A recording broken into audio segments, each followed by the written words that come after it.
Today I will be ranking every Poppy Playtime character I've encountered so far. So there will not be chapter 4 or 5 characters yet, since I'm not onto those chapters at the moment. Let's start off with Huggy Wuggy. Now, looking back at chapter 1, Huggy is fast and quite strong,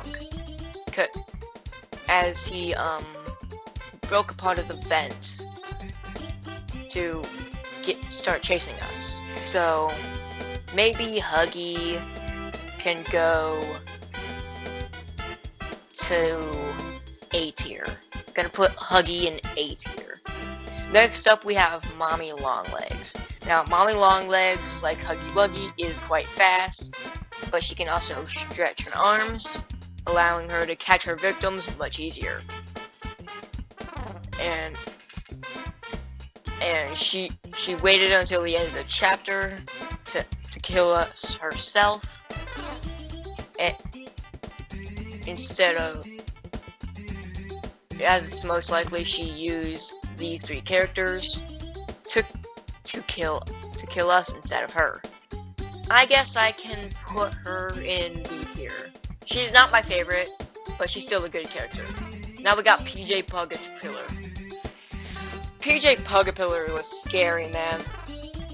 Like, just him slowly creeping up on you during the statues game.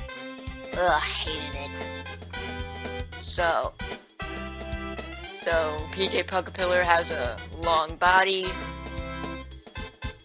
I'm not sure if that can be used for anything. Probably not. So, other than being creepy, PJ Pug-a-pillar really has nothing.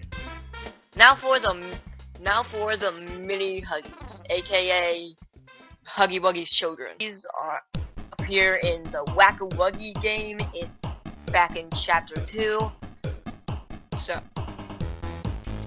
It was a little bit hard. I died a lot on that game, but I did get through it easily. The mini Huggy Wuggies are adorable, I'd say, but the only problem is they have a survival instinct of a goldfish. That's my only problem though. Pretty cool survival instincts of a goldfish. Lastly, for chapter 2, we have Bunzo Bunny. I absolutely I don't hate Bunzo Bunny. I don't want to say I hate Bunzo Bunny. I just dislike him. But when you're under the tension of playing the memory game and he's just slowly coming down to you, it's pretty creepy. So since I'm ranking in creepiness, I think I'll put him in front of Huggy. Now we're on to chapter 3. First up, we got Catnap. Now, Catnap stalks you throughout the chapter until the end, when we finally when we're on to the showdown with Catnap. But Catnap stalks his prey before killing, which makes him creepier. The poppy gas can make you hallucinate and like really bad stuff. Really bad stuff. Sorry, Huggy. Catnap gets S tier. Now we get Catnap in his boss battle form. Yet again, S tier. Next up we have Dog Day.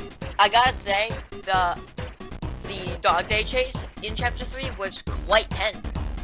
I give him a B tier.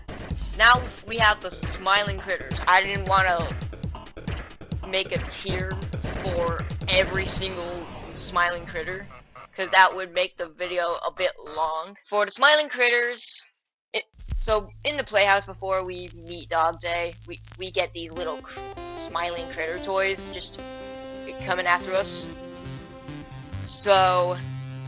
But honestly, you can just protect yourself by shooting them with the flare gun. So I'm gonna put them with PJ Pug-a-pillar. Now we have Mr. Light. You're under the tension of running from Mr. Light while powering Green Hand receivers. It's really tense, especially with her moving when you're not looking. Definitely an S tier. Well, actually, instead of S tier, you're gonna go in A tier in front of Bunzo. First up, we have Bron, dinosaur Bron. This guy doesn't really appear much, but I will be ranking these two in how cool they are. Starting with Bron. Bron is a pretty cool character, I can't lie. But, he doesn't really show up too much, so I guess he can go in C tier. Last but now for our final character, Boogie Bot. Boogie Bot it's such a cool character, man. Like, I absolutely love his design. He's such a cute character. Definitely S tier. S tier. No. Okay, you're cool. Yep, S tier.